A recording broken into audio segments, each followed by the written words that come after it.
Panibagong araw, panibagong luto, serye na naman tayo for today's video. Dahil ngayong araw ay naisipan ko namang magluto ng ginataang tulingan. Bali, ipiprito ko nga muna ito bago ko nga ito gataan, kaya naman inasinan ko na nga ito at pagkatapos ay nagpainit na rin ako ng mantika. At nung mainit na nga yung mantika at saka ko naman inilagay isa-isa yung mga hiniwa-hiwang tulingan. Pagkatapos ko namang makapagprito, dito naman sa isang kawali ay naggisa lang ako ng bawang, sibuyas at kamatis. At kung kailan naman na napakamahal nga ng kamatis ay dito pa nga ako napasintang magluto ng ginataan na meron ngang kamatis. Pagkatapos ko namang maigisa ang bawang, sibuyas at kamatis ay inilagay ko naman yung pangalawang gata. Pagkatapos ay tinimplahan ko lang ito ng pamintang pino at saka ng betchin. At medyo dinurog ko lang yung kamatis at pagkatapos niyan ay inilagay ko naman yung pritong isda. At naglagay rin ako ng 4 na peraso ng siling panigang. At mas masarap nga rin dito ang may mustasa, kaya naman mas dinamihan ko nga yung mustasa. At para naman mas mabilis nga itong malanta ay tinakpan ko nga ito ng ilang minuto at pagkatapos ay muli ko nga itong binuksan at inilagay ko naman yung purong gata. Akala ko nga ay sobrang dami na nga nung inilagay kong mustasa, pero nung malanta na nga siya ay tingnan nyo naman at halos nawala na nga. At pagkatapos naman namin kumain ay agad naman ni Dading binuksan etong isa sa nagpapasaya sa akin. Sobrang tagal ko nga rin itong pinag-isipan at halos ilang buwan nga itong naka-add to cart sa akin bago ko nga ito na-i-check out. Pwede pa naman itong aking dating pingganan, yun nga lang ay nawalan nga siya ng takip at gusto ko nga dito sa bahay ay meron ngang maayos na takip. Para sa ganun ay hindi nga siya mapasuka ng ipis o kaya naman ay mga daga. At hindi nga magkaintindihan si Daddy sa pag-assemble, kaya naman hindi na nga ako masyadong nakapag-video. At tinulungan ko na nga lang siya sa pag-assemble. At habang ina-assemble naman niya ni Daddy ay tuwang-tuwa naman ako dahil isa na naman ang natupad sa mga gusto ko. Kaya naman pagkatapos ngang mai-assemble ni Daddy ay agad ko namang inilagay yung aming mga pinggan. At habang inilalagay ko nga yung mga gamit ko dito ay natutuwa naman ako at hindi na nga ito mapapasukan ng ipis at ng daga. Kinabukasan, araw ng linggo ay umakyat naman kami ng Tagaytay para magdala ng invitation para sa darating na birthday ni Ate Mayan. Pero bago nga kami dumiretso doon sa bahay ng pinsan ko ay nagsimba nga muna kami dito sa Caligüera sa Nasugbo. Bali eto nga yung pangalawang pagpunta namin dito at yung unang nga pagpunta namin dito ay medyo matagal-tagal na nga yun. At bago ka naman makapasok sa loob ay meron nga ditong ticket sa halagang 30 pesos at 40 pesos naman para sa parking. At dahil nasa unahan nga si Ate Mayan ay wala nga itong ginawa kundi lumakad ng lumakad at kami naman ay sumunod lang sa kanya, pero sa mga oras na yan ay mali nga yung kanyang nadaanan at dito nga yan sa likod ng simbahan. At kesa naman bumalik pa nga kami doon sa bandang unahan ay dito na nga lang kami umakyat sa napakataas na hagdanan. At habang inaakyat naman namin ang napakahabang hagdanan ay talaga namang nauubos nga yung lakas ng aking tuhod. At hindi lang pala ako at pati na nga rin pala itong si Daddy. At ganito talaga siguro kapag nagkakaroon na nga ng edad.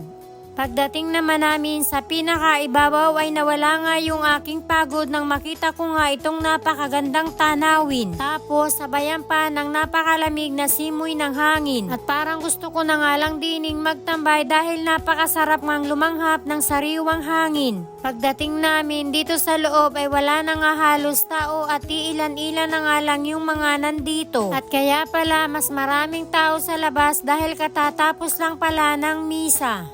At dahil wala na rin namang susunod na misa ay hindi na nga rin kami nagtagal at ang sabi ko nga ay sa susunod ay sisiguraduhin ko na pagbalik namin ay makakaabot na nga kami ng misa. At sa ganda nga nitong simbahan na to ay hindi nga maubos-ubos yung nagpapapicture at hindi nga halos kami makasingit. Kaya naman kahit napakarami pa rin ang tao ay nagpapicture na rin kami at pagkatapos niyan habang pababa nga kami ay meron nga nagbebenta dito ng kamote. At bumili lang ako ng isang plastic at maigi rin kako itong mailaga sa umaga at masarap nga itong may kaulam na kape. At habang binabaybay naman namin yung pagpunta namin doon sa aking pinsan ay inabot na nga kami ng konting ulan.